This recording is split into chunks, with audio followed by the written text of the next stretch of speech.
Hello, and thank you for joining us for today's webinar, Adopting the Funnel System.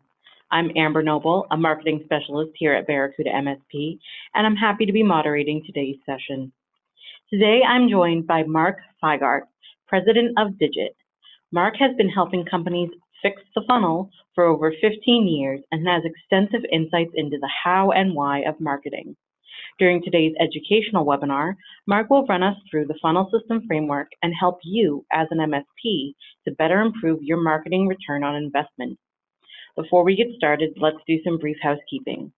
During the webinar, if you have any questions, feel free to share them using the questions or chat panels to the right of the Zoom webinar screen. At the conclusion of the webinar, you'll be prompted to complete a brief polling survey. Please take a moment to tell us what you think so we can continually improve the content and quality of our online events. Now, without further ado, I'd like to hand it over to Mark to begin today's presentation. Take it away, Mark. Thank you, Amber, and thanks everybody for joining. Quick intro for those who don't know me at all. I wanted to work with computers since before I joined the Army as a senior in high school, and I thought the Army might even train me.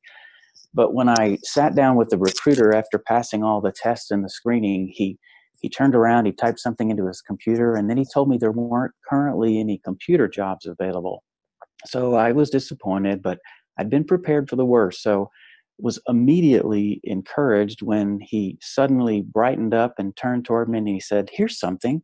The Army has a brand new tank called the M1, and it has a computer on board." So I kind of knew it was a little bit more of a persuasive tactic than it was truth, but I was tired and I was hungry, and after a full day of being poked and prodded in every figurative and literal orifice possible, I relented and I said, "Okay, sign me up." So needless to say, I did not become a computer genius during my 3 years in the service. But so be it. And you know, the computer bug didn't really hit me hard again until after I began my career early in the 1990s as a technical writer for a software company. And this got me on my path toward becoming a software developer. In the ensuing years, I kept finding myself at the intersection of technology and marketing. And sometime around 2000, you probably would have found me building websites, and maybe not public websites, although I built some of those back then too. But in 2001, for example, I put together a team to design and build a marketing portal at a Fortune 500 energy services provider. And then after that, a pricing engine and a portal used by offshore oil well operators. But I just fell in love with the web. And so that's when I launched Digett to bring the power of content management and professional web design to a market that hadn't yet seen systems like WordPress, for example, which I think didn't even exist until around 2003. But for any Digett clients on the webinar, you may remember that earliest content management system we used, which thankfully has been superseded several times over with more capable and easy to use systems. So anyway, as we designed and we built and managed dozens of websites in the following years, we became more and more aware and more focused really on the role of the website in attracting and engaging prospective customers. And today we take that knowledge of digital marketing and focus it on creating sustainable sources of leads for managed services providers.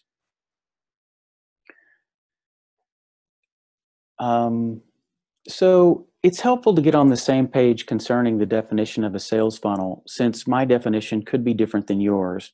The funnel it's just a metaphor that helps us visualize and talk about how prospects become customers, from first becoming aware of a problem all the way through hiring a firm or buying a product to help solve that problem. So the aggregate of all of these buyer journeys takes on the shape of a funnel. It's big at the top and it's small at the bottom, presumably because while you may have a number of people who are aware they have a problem, not all those will progress to the next stage of the funnel where they spend time considering possible solutions. And then fewer still will decide to make a purchase, represented by. Side note here, some marketers feel like this rendition of the funnel encompasses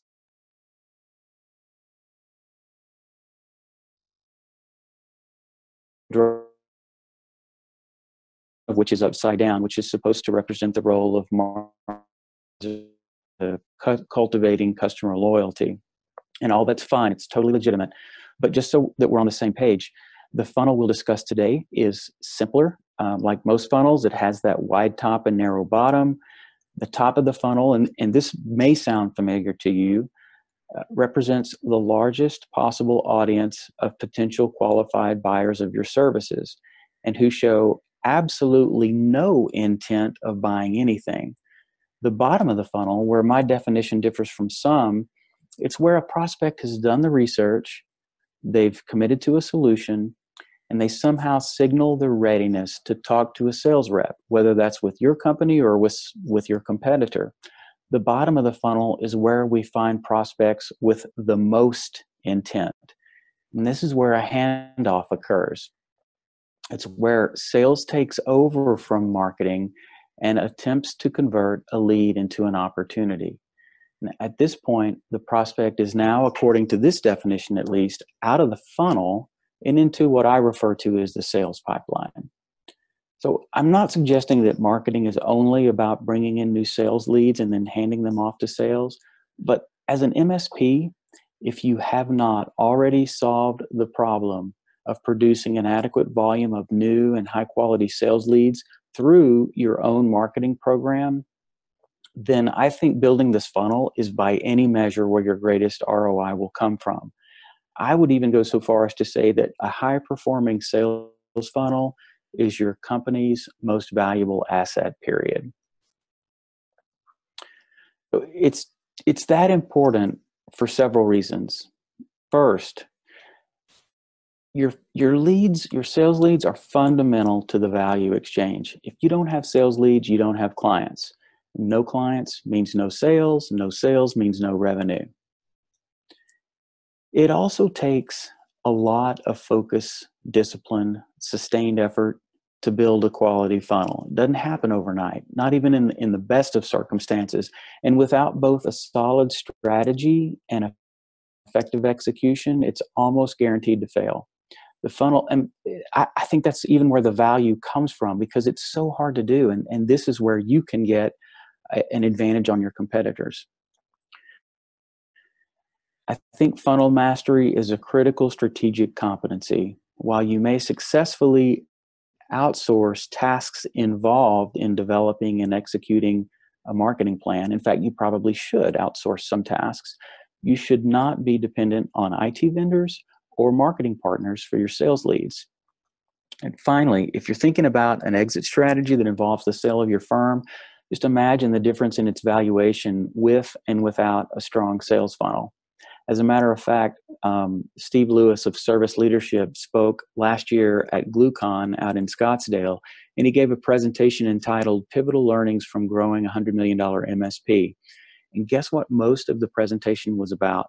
I counted over a dozen slides talking about the importance of marketing and specifically driving organic growth. So without that effective funnel, you're going to feel forced to do business with customers who aren't the best fit. When there's not enough work to go around, naturally we're going to want to take whatever we can find. You're going to sell managed services at a lower price than you would with a quality funnel.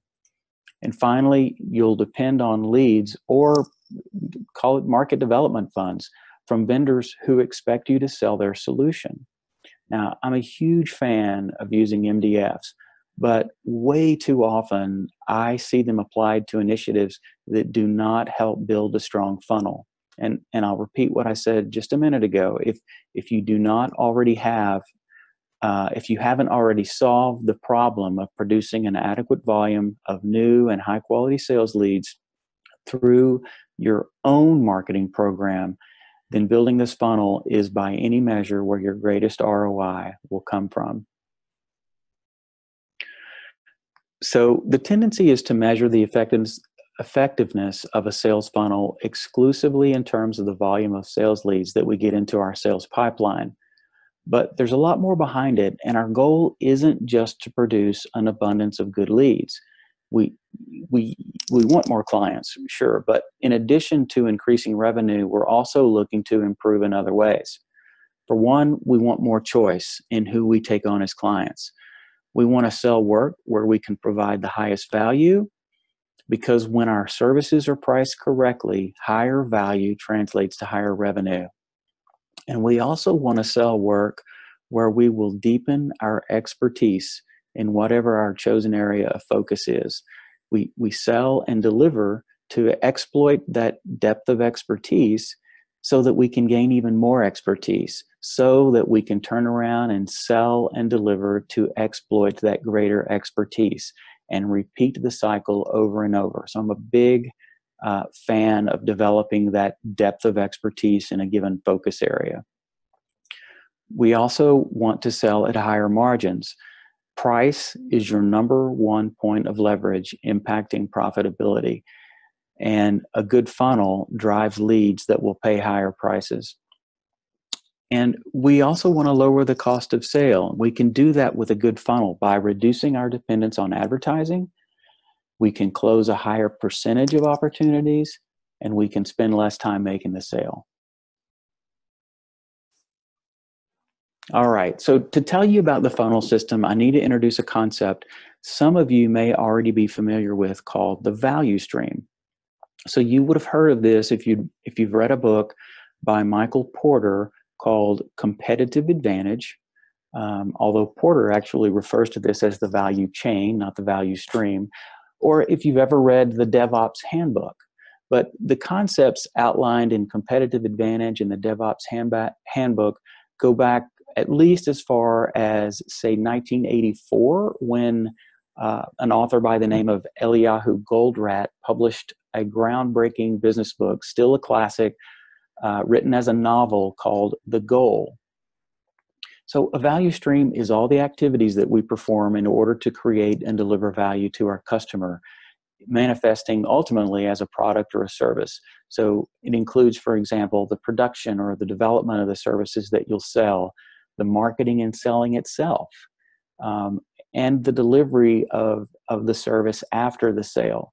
So this diagram is an oversimplification for sure, because to fully document your firm's value stream would involve taking each one of these areas and breaking them out into hundreds or even thousands of discrete tasks involved along the way. So imagine that complexity, but you don't even have to imagine it, because you're likely swimming in that complexity every day.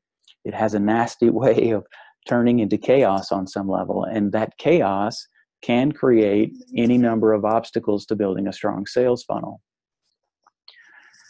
So a few years ago, I started thinking about this chaos that I myself was wrestling with in my business. As someone who shifted from IT into a career in marketing, I'd come to the conclusion years into that transition that marketing was too complicated.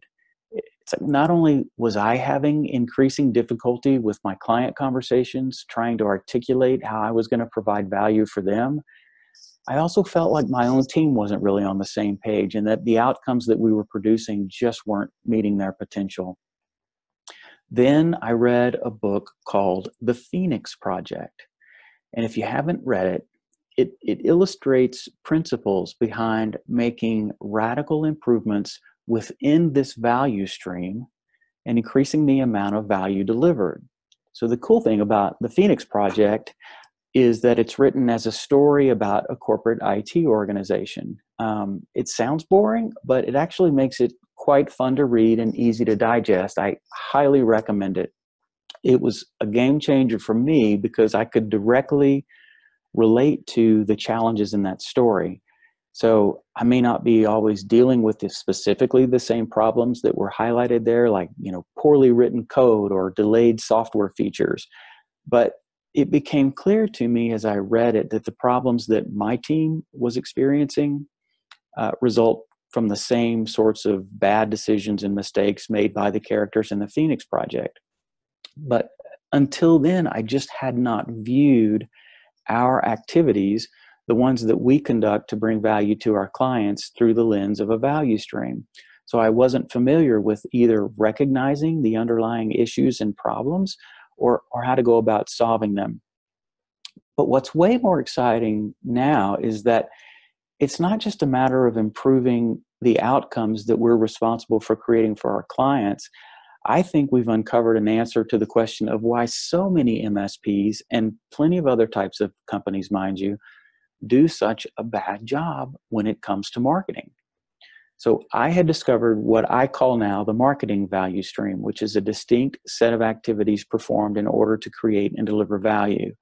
So the biggest difference I see between the marketing value stream and the value stream here on this slide is that our customer, or the recipient of the value of the marketing value stream, doesn't have to be a paying customer. In fact, most of the recipients are probably going to be prospects or leads, whatever you want to call them. So they're not paying with a monetary currency, but they do pay. Just because they're not paying with a monetary currency doesn't mean they're not paying, but it's just that they pay in the currency of attention. And just like for customers that are paying you with monetary currency, if you don't deliver value, ultimately you don't get paid. So maybe companies do a poor job at marketing for lots of reasons, but now I understand that my question shouldn't be why do so many do a poor job, but rather how does any firm do a good job of marketing without recognizing the marketing value stream? So before I jump into specifically the marketing value stream, let me introduce one more concept. This one related to the value stream, and this one popularized by the other book I mentioned, the DevOps Handbook. And this is referred to as the 3 ways. So I like to think of the 3 ways as the principles underlying the desired state of the value chain. So there's tons of material to explore around this, but I'm just going to try to keep it as simple as I can. So the first of the 3 ways we'll call flow. And flow suggests that we as managers should be focused on the entire value chain, from, let's say, a customer order all the way through delivery of that product or service, fulfilling that order. So our goal, according to the flow principle, is to increase the velocity of the value chain from left to right by identifying and removing constraints and reducing the amount of work in progress. So take smaller bites, in other words, so that we can chew more quickly. So the faster we can get some portion of value in front of the customer, the faster we can start getting feedback, which is the essence of the second way.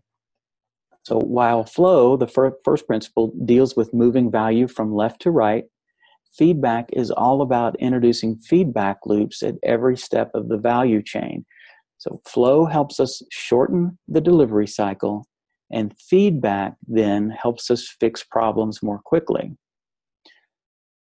The third way emphasizes the importance of continuous learning, encouraging ongoing experimentation and testing to find success and to find failure, frankly, so that we can learn from both. So this third way of learning promotes the understanding that repetition and practice are prerequisites to mastery. So voila, we've talked about the value stream. We got a quick intro to the 3 ways, which are the principles behind incremental improvements to the value stream. So what exactly does a marketing value stream look like? If a value stream is a set of activities, then what activities are we referring to when we apply them to marketing? Well, I've been doing this for 17 years now, and I guarantee you I've made refinements to Digett's approach to marketing at least 17 times. But when I began to understand the marketing value stream, it started making more sense to me that we needed to organize our people and our processes around 4 main activities. First, strategy. So as dumb as it sounds, most firms, when it comes to marketing, don't really do this. It's beyond dumb, because without some semblance of strategy, the chances of getting a positive return on efforts is 0. So at a minimum, strategy provides the direction for the 3 primary activities. It sets a course. But I think the more fundamental aspect to strategy is what we at Digett refer to as positioning. Your position in your market is expressed by what you do and who you do it for. And it may also describe why you do it. It may describe how you do it. And all the better if there's something unique about that. So the purpose of this webinar is not to teach you about positioning. And by the way, I have 2 or 3 recent blog posts related to that topic. But what I'd like to emphasize here is that the stronger your firm's position, the more leverage you have to apply on the 3 remaining activities in the marketing stream. Strategy is a thinking activity. It involves multiple brains representing diverse areas of knowledge and consideration, whether the MSP industry as a whole and your more immediate sphere of competition, your vendors, your services, your value proposition, the pain points of your target audience, the role of digital content in its many forms, relevant channels of syndication, it goes on. But strategy is not exactly a one-time activity, but in comparison to the other activities, it doesn't involve a whole lot in the way of repetition, even though its impact is felt throughout the value stream. So it's I guess what I'm saying is it's best to answer the questions of strategy at the outset to the best of your ability, and then move on to the other activities. So authoring, or the process of producing original content, is often seen as the #1 problem plaguing an effective marketing program. I remember a client I worked with some dozen years ago. My team had built a new website, but we waited 3 years for the client to write new content for the website before we could finally launch the site. Now, that's a record for us, but we encounter the same dynamics and misguided thinking almost every day. And if we didn't address that and resolve that up front, it would make content authoring a major bottleneck. But if you have a solid content strategy in place, there are multiple ways to solve this problem. You're going to want, of course, multiple forms of content, whether it's copy, audio, video. It's served up in diverse contexts. And while most or all of it may arise from your thinking, you as a leader of your firm just don't have the time, or even the skills for that matter, to produce everything. So the goal is to implement a reliable and consistent subsystem that produces the content called for by your strategy. And I've just lost my notes here. Bear with me 1 sec, please. I'm going to halt this and I'm going to restart it. There we go.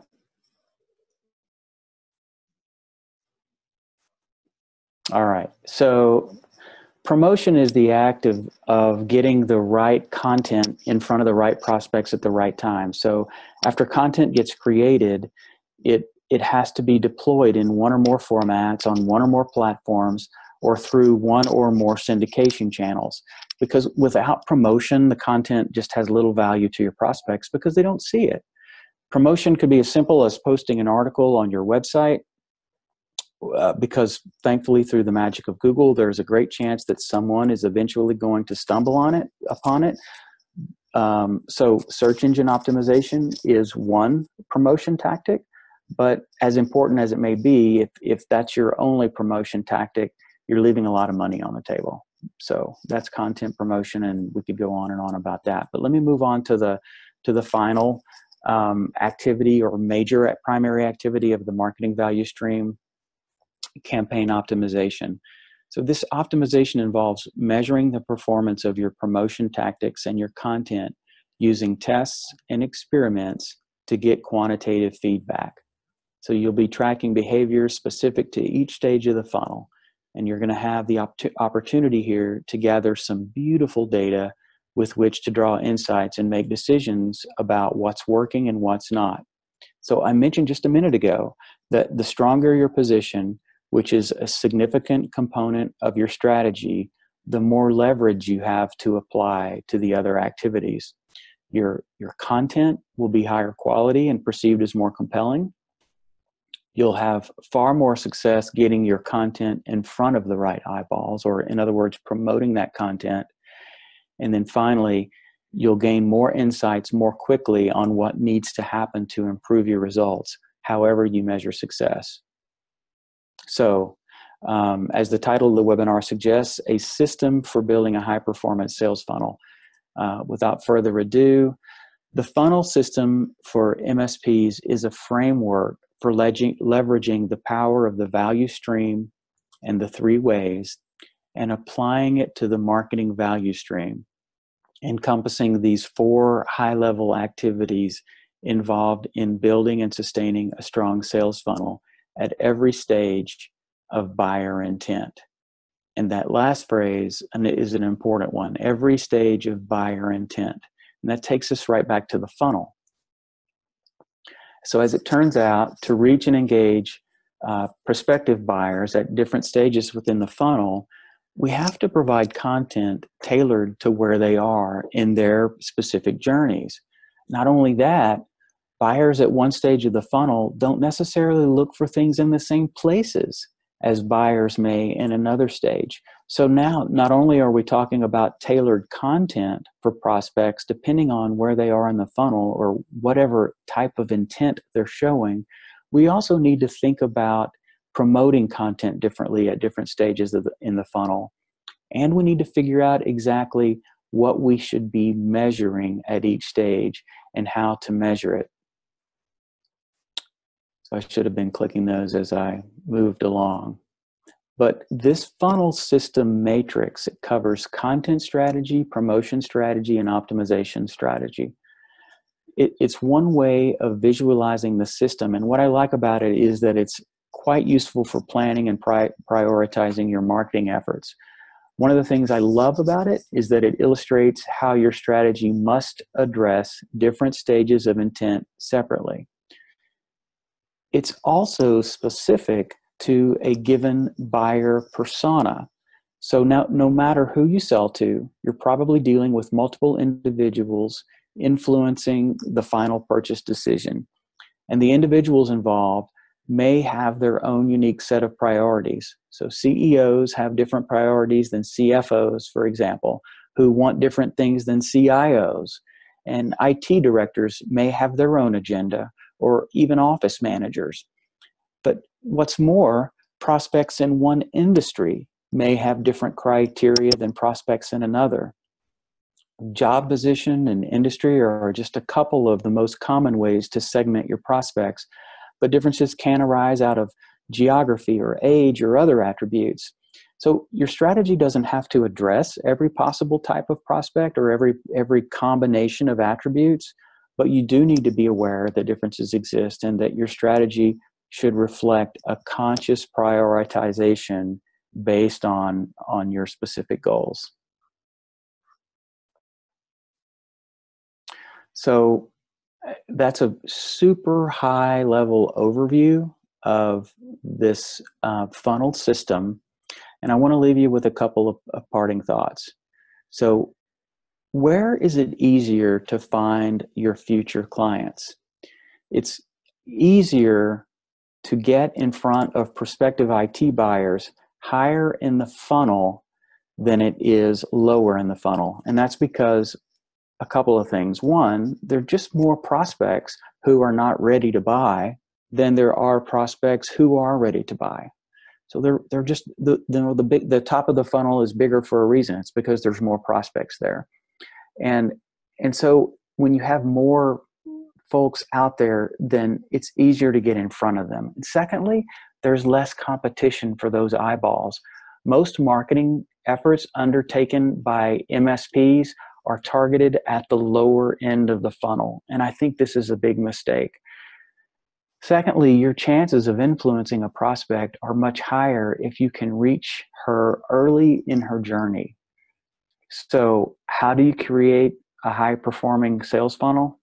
Simple. You follow a proven system. So I didn't really talk about websites or marketing automation or advertising. And yes, those things are important, but they're all tools and tactics. And when it comes to building a sales funnel, those tools and tactics generally have something to do with authoring, promotion, or optimization.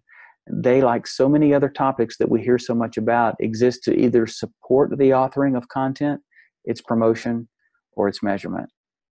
So that's why I know I have my work cut out for me, example, when someone approaches me saying they need a new website, especially when I press them, they can't even justify the need by saying, or they do justify their need by saying their site is out of date, or it looks bad, or they can't articulate anything in the way of detail to support the idea that it's broken or it's not working. Maybe it's not that the website's broken. I mean, maybe what's broken is all the activity that the website is meant to support, from the content authoring to its promotion to optimization.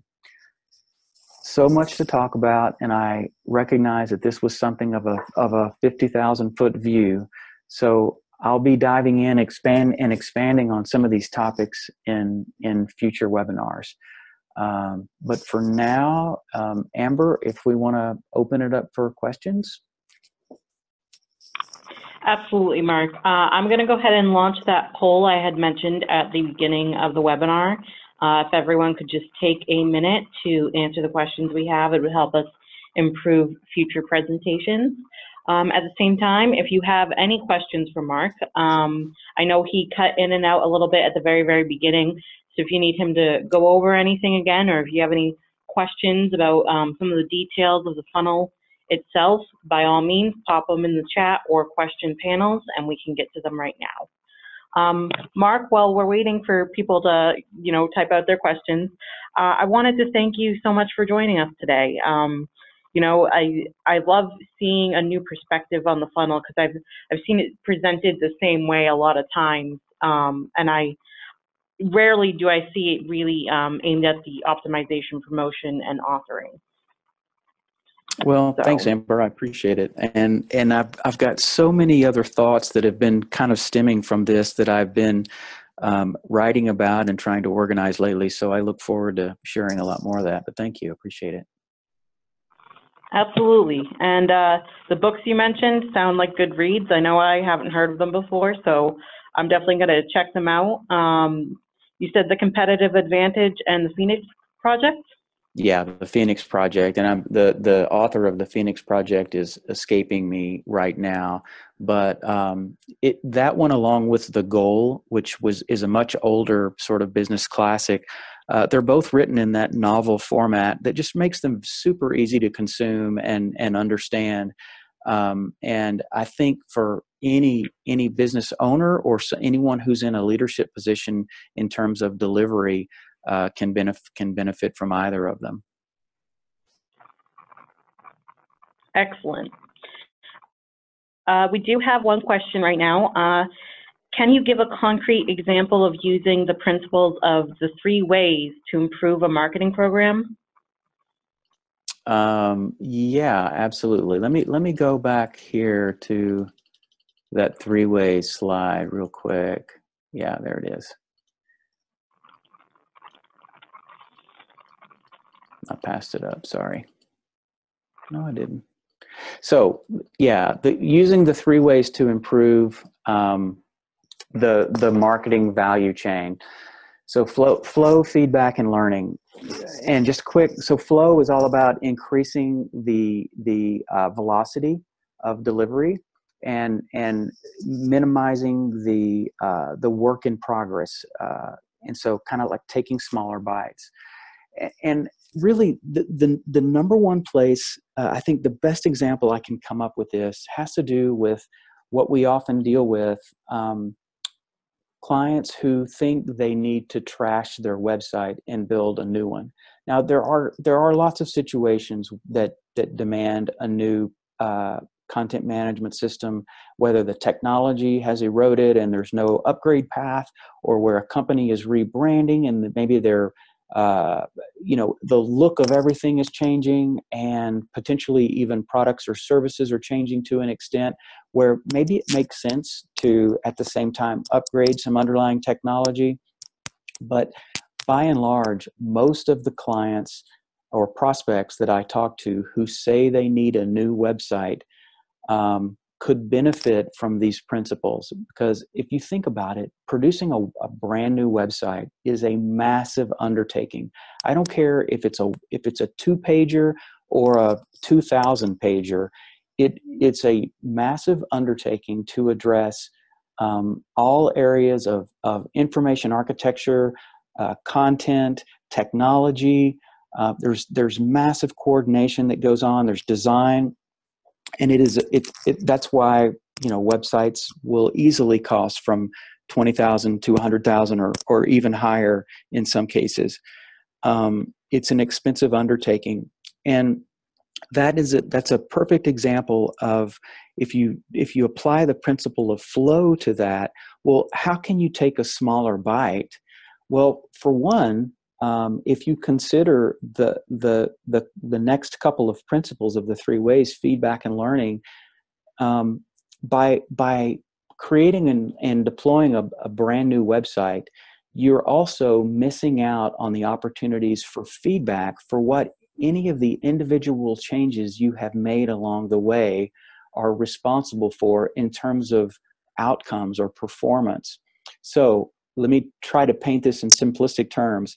Rather than recreating a website entirely and deploying it, replacing an old website, what about taking incremental steps to improve pieces of that website, whether it's calls to action on a given page or rewriting a given section, changing headlines or changing part of the design of the site, but taking these individual incremental improvements and measuring the outcomes along the way so that we know what works and what doesn't.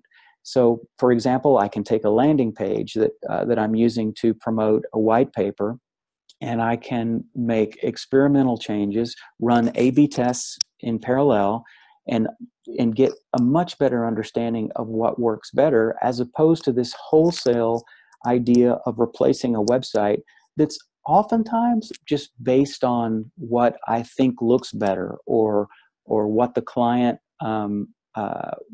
finds that they need to satisfy their ego. I just don't, it doesn't make sense to me that we trash all of the data and the learning that we could be getting from these incremental changes in favor of completely replacing a website, which in some cases may result in positive outcomes. But the problem with those outcomes is that we can't necessarily tie them back to any specific things that we did along the way in that transition. Does that make sense to you? Yeah, it does. And I think it definitely answers the question well. I know we take a similar approach when it comes to our campaign planning, for example. We often make smaller changes over time rather than jumping from one idea to a completely new one, just to really, get that same kind of feedback and then see what's working, what's not. Yeah, cool. I'm with you there, 100%. We do have one more question, it looks like. As a newly formed MSP, is there a proven system that you would recommend to get started? Yeah, I mean that's an awfully big question, but this is one thing that's been on my mind a lot lately. And I talked about the need for strategy up front. A strategy doesn't have to be a massive undertaking. I think the most important thing for me for strategy has to do with positioning and focus, because by focusing in, whether it's on a given technology or a given vertical, say an industry that I'm serving, not only does it provide me a way to more easily reach a given audience, because I can always target an audience. I can always reach a targeted audience with a lot less money than I can reach a broad audience. And I can also reach it with much more effective messaging. So I would say, to get started, be as specific and focused as you can in terms of your positioning. And then think about for every effort for every resource and dollar that you put into your marketing, think not only about the outcomes that you're looking to produce, but also what are the assets, what's the equity that you're going to get from that content. So if I rush out and I deploy search advertising as a syndication mechanism, and I'm not at all trashing that as a mechanism to get traffic to my website or to promote a service, but I don't have anything after the fact. Once I stop spending money on those ads, I don't have any assets that I've created with that, as opposed to money that I put into producing a quality piece of content that's got some level of longevity to it. That's an asset, that's equity. And the more that I can spend, the more that I can focus on creating more and more marketing equity for myself, the better shape I'm going to be 6 months down the road. And how many times have I talked to prospects that tell me, hey, I just spent $20,000 last year on marketing and I don't have anything to show for it. And they're telling me that in the context of blowing me off, right? They're saying, I don't need you. I spent $20,000 last year and I got nothing to show for it. Well, they don't have anything to show for it because there was not that mindset of producing equity from that expenditure. And that kills me when I see that over and over again. So that's my two pieces of advice. First, focus as narrowly as you can on a given audience and target market, not only because you can reach them more easily, but also because you'll develop a level of expertise that helps differentiate you. But also think about more than outcomes. Think about equity. Think about the equity that you're going to create with your marketing investment. Excellent, Mark. Thank you so much. Looks like we don't have any more questions at this time. So once again, I just want to extend a thank you for joining us here today. It was excellent to hear from you. Thank you, everyone else who attended the webinar. It was great to have you. And Mark, I hope we can have you again in the future. Thank you, Amber. I look forward to it. I appreciate it very much.